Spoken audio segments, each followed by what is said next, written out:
Hi, I'm Soraya Ferreira and welcome to StorySD episode number 101. Today I'm going to be talking about how I did Travel Guide for Kids landing page. Welcome to StorySD, helping you use storytelling in your communication strategy.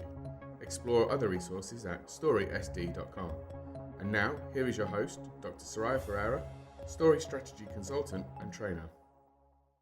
All my previous projects that I have a website for it, I never did the website by myself, but I wanted to have a small website for Travel Guide for Kids.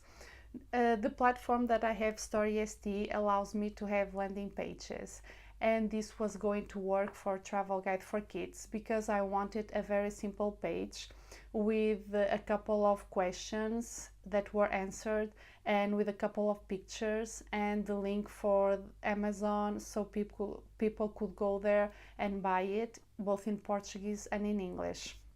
So it took me a couple of days because I was learning how to do and I was experimenting with different designs because there are some restrictions, but there are also a lot of things that I can do. So I was experimenting and figuring it out, and it was an interesting experience.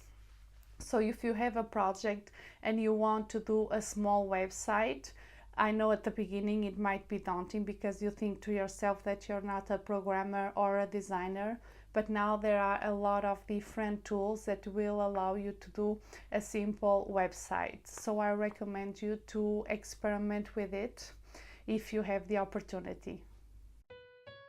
Standing on the Shoulder of Giants.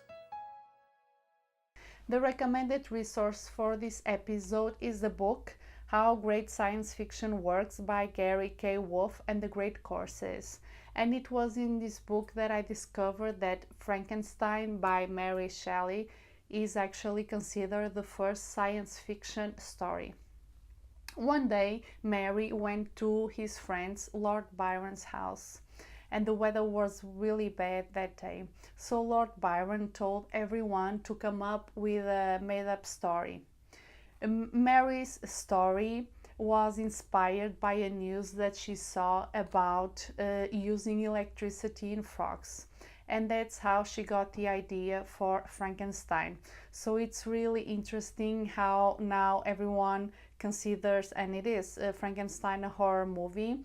And if you look into everything that was behind that, you can see that it can also be a science fiction story.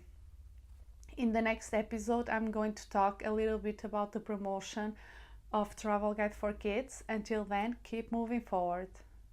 Thank you for tuning into StorySD. Sign up to the newsletter today and be the first to receive updates at storysd.com.